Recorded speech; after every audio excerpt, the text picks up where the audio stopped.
Portion वहीं पर done हो गया। हमें केवल उसको विजुअली कहते नहीं प्रॉम्प्ट देना है या इमिटेशन करवाना है, तो वो कम्युनिकेट कैसे करना है। तो कम्युनिकेशन के लिए क्या होता है, स्पीकर लिसनर के बीच में बॉन्डिंग अच्छी होनी चाहिए। या फैमिलियर चीजों से उसे कनेक्ट करेंगे उतना उसकी लर्निंग आसान हो सकती है और धीरे हम उसे कॉमन जनरलाइज करवाएं ताकि उसके लिए का खा गा ये भी 3 इयर्स तक डेवलप हो जाता है। तो इस तरीके से करना है कि अगर बच्चा का को ला बोल रहा है या वो बोल रहा है तो उसको आप प्रैक्टिस करा दिए, तो यहीं से उसकी प्रॉब्लम सॉल्व।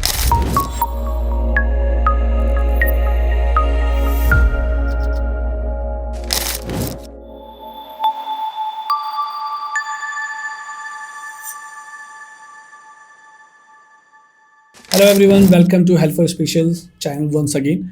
जैसे कि हम विकास सर के साथ एक पूरा सीरीज़ लेकर के आ रहे हैं और प्रॉपर एक बात कर रहे हैं कैसे बच्चे के अर्ली साइंस, अर्ली इंटरवेंशन, उनकी स्पीच डेवलपमेंट।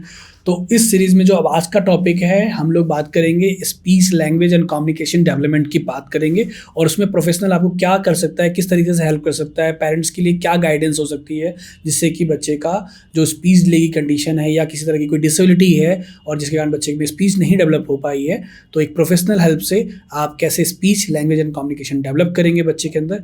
तो हम स्पीच सर, हमारे विकास सर से जानते हैं, समझते हैं इस चीज़ को।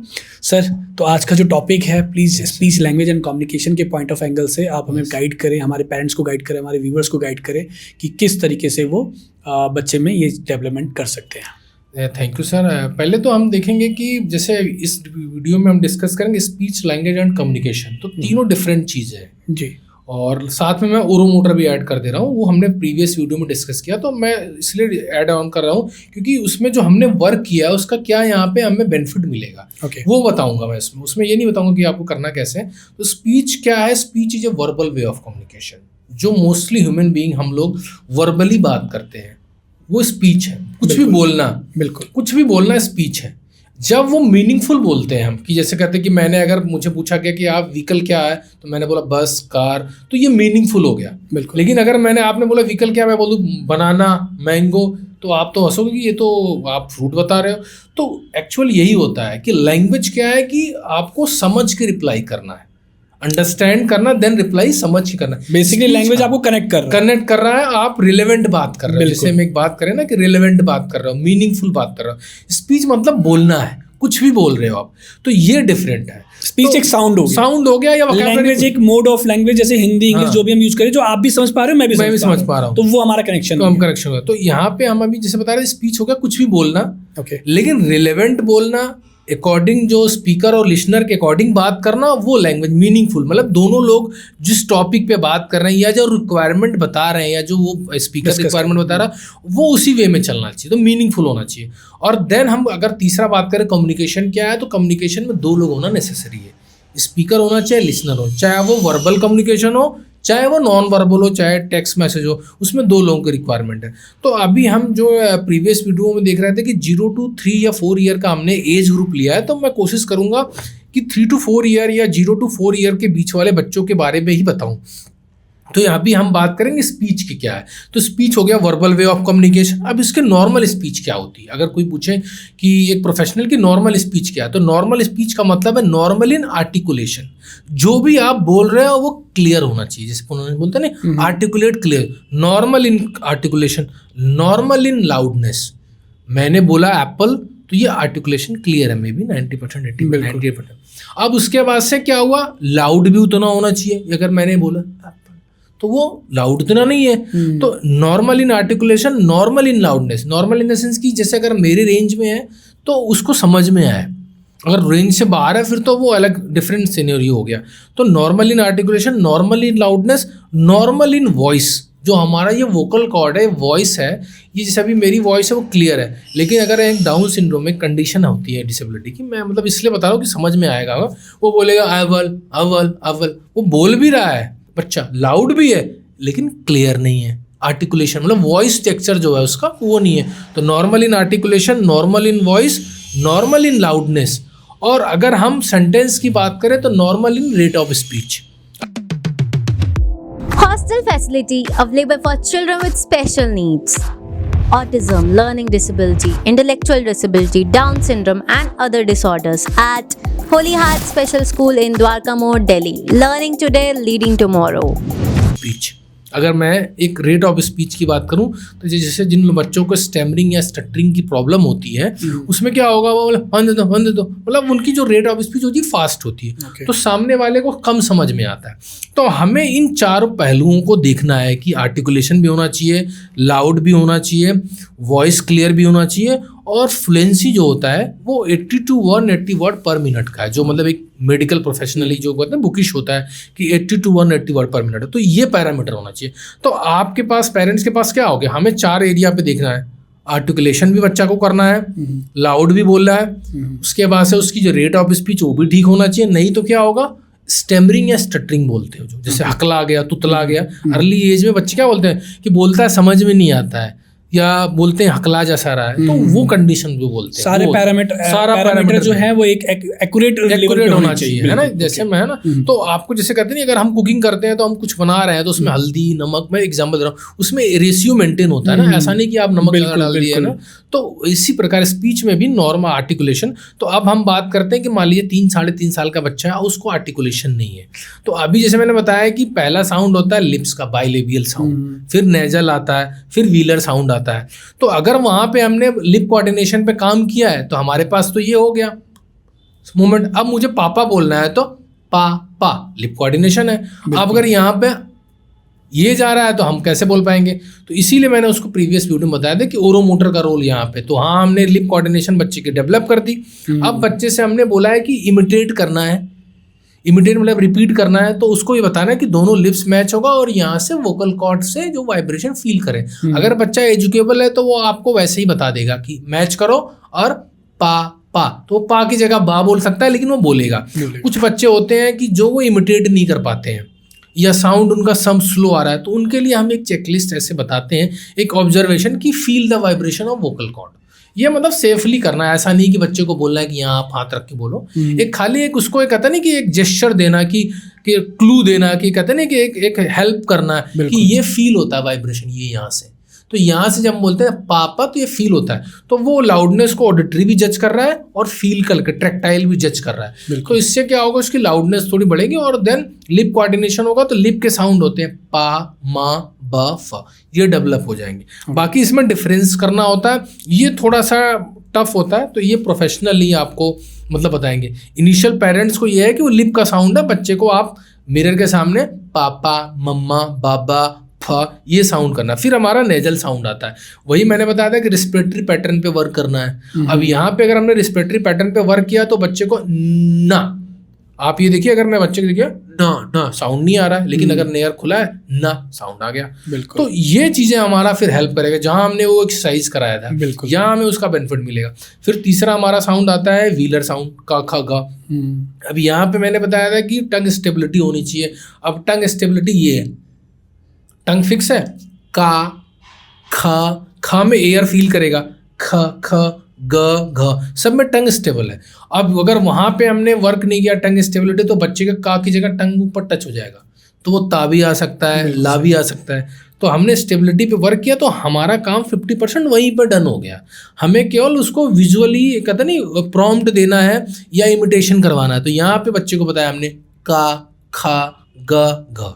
बिल्कुल जो साउंड का खा में डिफरेंस है वो बता तो दूंगा मैं, लेकिन वो थोड़ा सा पेरेंट्स के लिए इजी नहीं होगा। तो ये प्रोफेशनल को ही करने दें, है ना। बस खाली मैंने आपको बताया कि अगर आपने टंग स्टेबिलिटी वर्क किया है तो आपको व्हीलर साउंड का, खा, गा, ये भी 3 इयर्स तक डेवलप हो जाता है। तो इस तरीके से करना है कि अगर बच्चा का को ला बोल रहा है या वो बोल रहा है तो उसको आप प्रैक्टिस करा दिए तो यहीं से उसकी प्रॉब्लम सॉल्व हो जाएगी। वो का बोल लेगा। अगर एयर फ्लो के बारे में आपने उसको बताया तो आप बता भी सकते हो खा, तो वो फील करके खा बोल लेगा। तो अगर इनिशियल प्रॉब्लम होगी तो वो घर पे ही होम रेमेडी से या होम स्टिमुलेशन से ठीक हो गया।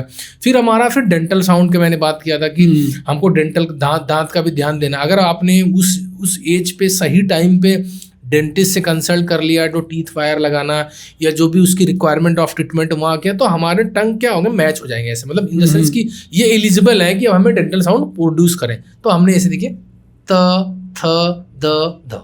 तो क्या होगा, टीथ स्टेबल है, टच है अच्छे से, टंग टच हो रहा है। तो हमने जो ओरोमोटर का काम किया यहाँ हमारे लिए वो बहुत बेनिफिट देगा। डेंटल साउंड त, थ, द हो गया। फिर हमारे आते हैं पैलेट का साउंड होता है, ये वैसे 3.5 में डेवलप हो जाता है, किसी बच्चों में थोड़ा लेट डेवलप होता है। तो उसमें हमें टंग का क्या होगा, प्लेस हमने अगर लर्न कराया बच्चों को ये, तो वो बच्चा आसानी से अपने टंग यहाँ ले जाएगा। देन फिर हमें उसे इमिटेशन करा देंगे, टा ठा ड ढ।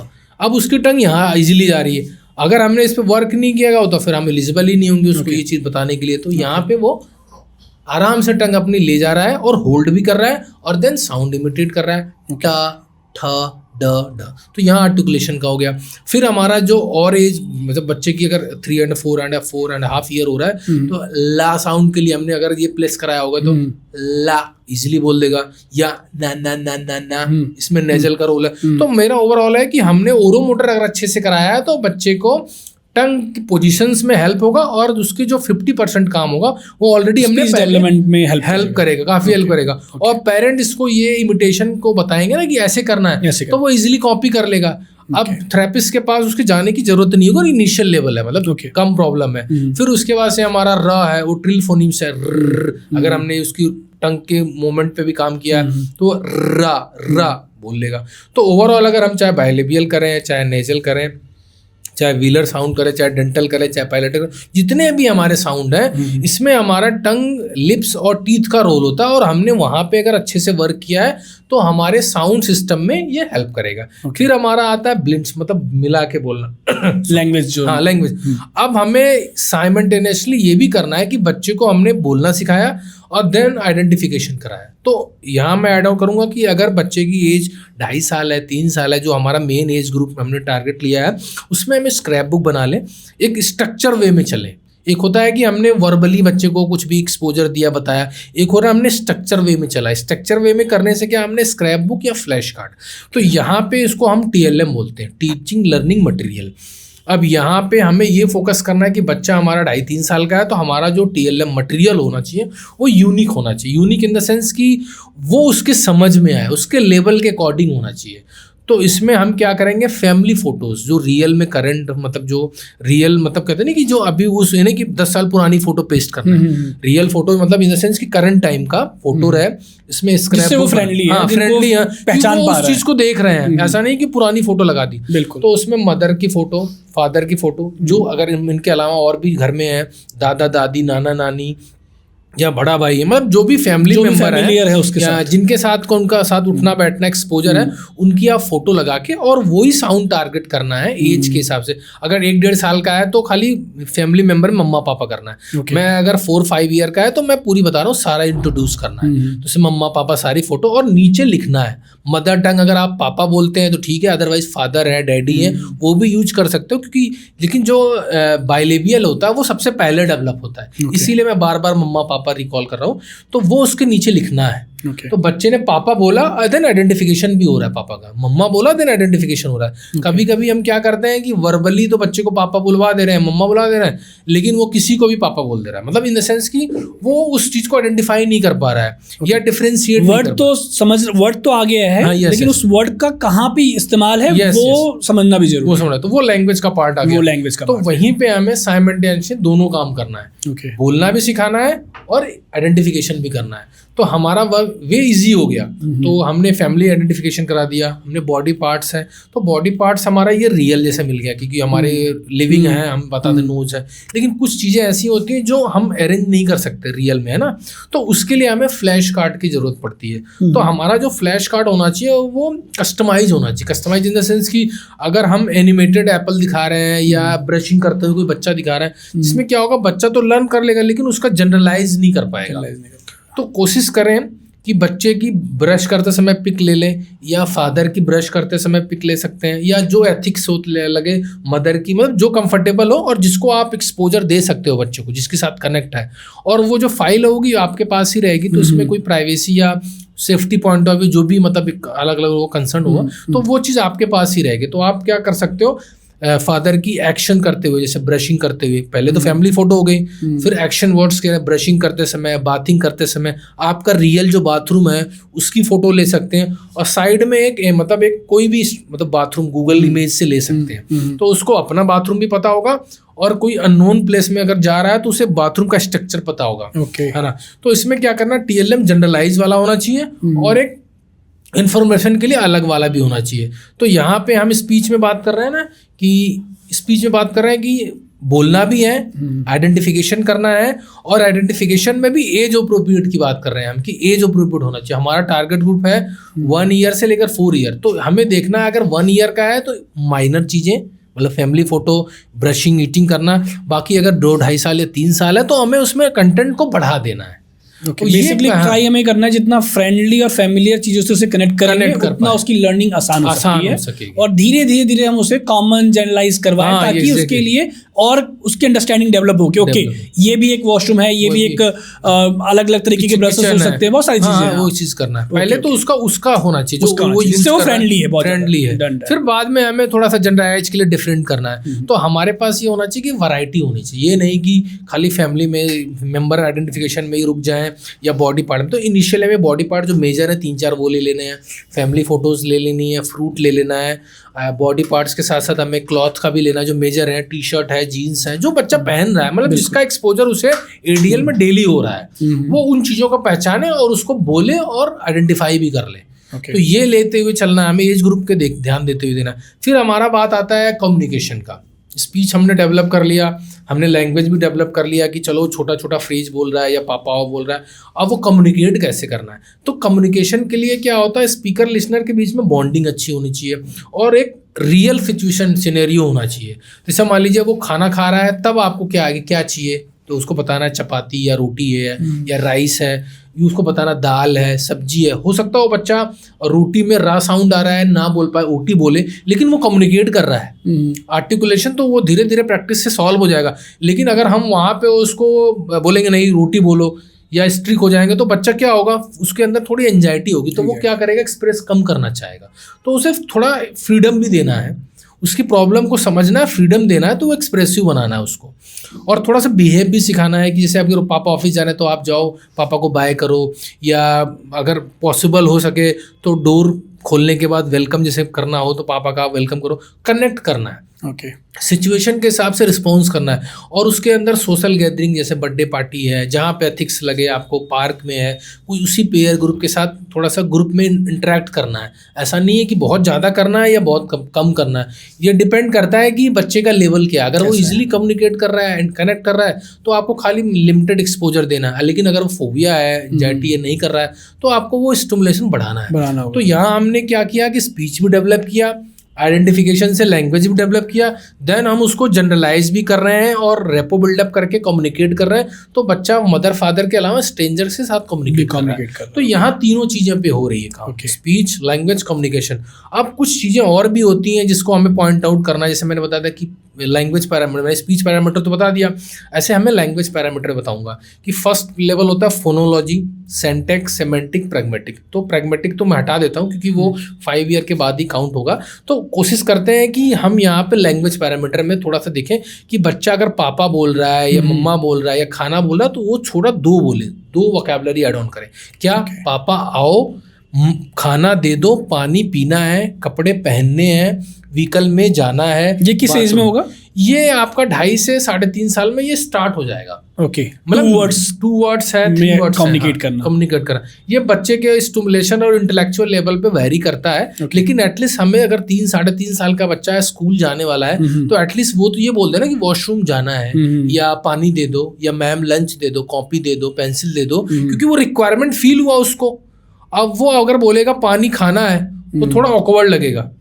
बुक में क्या करना, बुक से लिखना है तो वो थोड़ा अजीब होगा। तो इसको डिफरेंशिएट भी करना है, बुक से रीडिंग करना है, पेंसिल से राइटिंग करना है, बैग दे दो, स्कूल जाते ही उसके माइंड में आ जाए बैग लेके जाना है।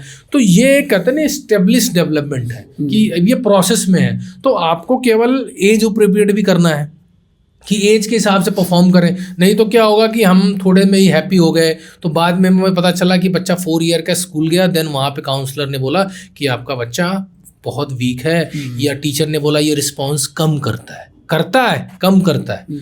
तब आपने वो जो अभी यहाँ पे एफर्ट डाले 1 या 1.5 ईयर, वो आपका एफर्ट वहाँ पे जाके इम्प्लीमेंट हो जाएगा। तो बच्चे को उस सिनेरियो में कॉप अप करने में दिक्कत नहीं होगा।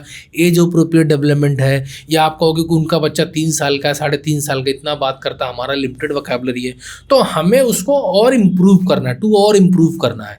तो हमें speech, language, communication and social जो है गैदरिंग वहाँ एक्सपोज करना और रेटिंग देते हुए चलना, मतलब माइंडसेट बनाना है कि उसका ये एरिया अच्छा है, रिसेप्टिव अच्छा है, लैंग्वेज ठीक है, कम्युनिकेशन में थोड़ा वीक है तो उस पर फोकस करना, या कम्युनिकेशन भी ठीक है, स्पीच भी ठीक है, लैंग्वेज भी है, लेकिन सोशली ये इंटरेक्ट करने में आई कांटेक्ट नहीं देता, आवाज़ वॉल्यूम कम हो जाती है, स्टेज में अगर हमें कोई परफॉर्मेंस बच्चे को देना है तो वो नहीं कर पा रहा है, तो एक कर सकता है क्योंकि एंजाइटी है और हमने उसको एट लास्ट 4 ईयर में वर्क करेंगे तो थोड़ा डिले हो जाएगा, तो हमें साइमल्टेनियस सारे एरिया पे फोकस करना है। बिल्कुल, आई होप आपको समझ में आएगा, व्यूअर को समझ में thank you so much sir, बहुत अच्छे से आपने एक्सप्लेन किया है कि किस तरीके से स्पीच, लैंग्वेज एंड कम्युनिकेशन को डेवलप करना है।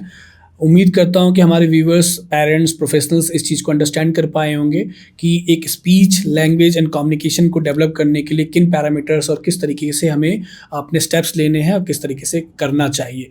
तो इस वीडियो में हमने आपको काफ़ी कुछ समझाने की कोशिश करी है। नेक्स्ट वीडियो में हम लोग डेफिनेटली मिलेंगे जल्दी और उसमें बात करेंगे डिसेबिलिटी के एंगल से। जब किसी को किसी तरह की कोई डिसेबिलिटी है, ऑटिज्म है या डाउन सिंड्रोम है या कोई और डिसेबिलिटी है, जहाँ पर उनकी डिसेबिलिटी के कारण स्पीच, लैंग्वेज या कम्युनिकेशन या किसी तरह का डेवलपमेंट दिक्कत आ रहा है, तो उसको कैसे सॉल्व करते हैं।